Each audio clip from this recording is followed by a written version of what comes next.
লাল রঙের যে কক মুরগি সেটা কিন্তু অনেকটা দেশি মুরগির মতন লাগে।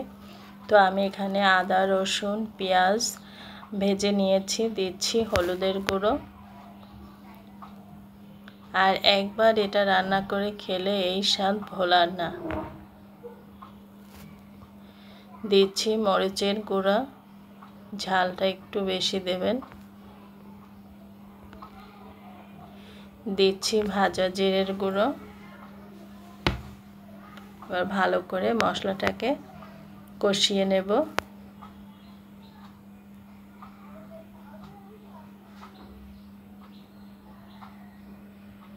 এবার একটু পানি দিয়ে কষিয়ে নিচ্ছি। মশলা যত কষাবেন তত কিন্তু স্বাদটা ভালো লাগবে।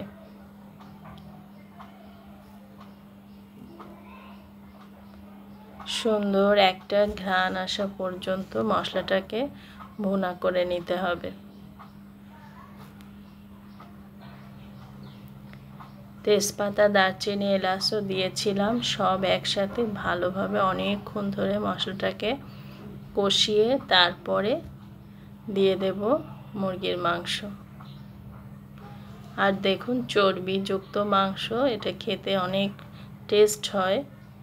একদম দেশি যে স্বাদটা মুরগির সেরকম একটা স্বাদ পাওয়া যায়। একটু জাল বেশি সময় লাগে, মানে সিদ্ধ হতে একটু বেশি সময় লাগে, তো অনেকটা সময় ধরে রান্না করে নিতে হয়। মানে চুলায় একদম বারে বারে কষাতে কষাতে তারপরে যখন সিদ্ধ হয়ে আসবে তখন সামান্য গামাখা ঝোলের পানি দিতে হয়, তাহলে অনেক টেস্ট হয়।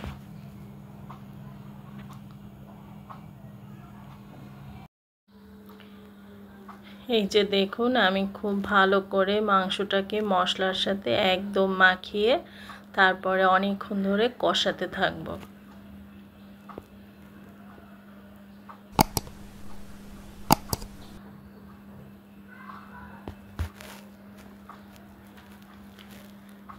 এবার ঢাকনা দিয়ে ঢেকে দিচ্ছি।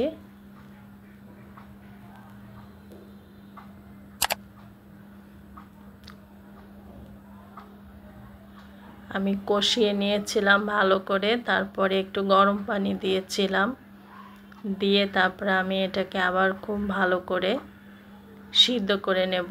ওই যে বললাম সিদ্ধ হতে একটু সময় লাগবে, কিন্তু খেতে খুব টেস্ট, এই জন্য একটু টাইম নিয়ে রান্না করতে হবে।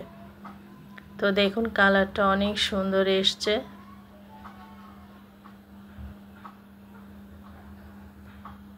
আর এই ঝোলটা দিয়ে আপনি চালের রুটি, তারপরে সাদা ভাত, পোলাও যাই খান তার সাথে কিন্তু খুবই টেস্ট লাগে। একটু কাছ থেকে দেখাচ্ছি, দেখুন এটা হচ্ছে ফাইনাল লুক। তো দেখেছেন তো আস্তে আস্তে কালারটা কত সুন্দর হয়ে এসছে।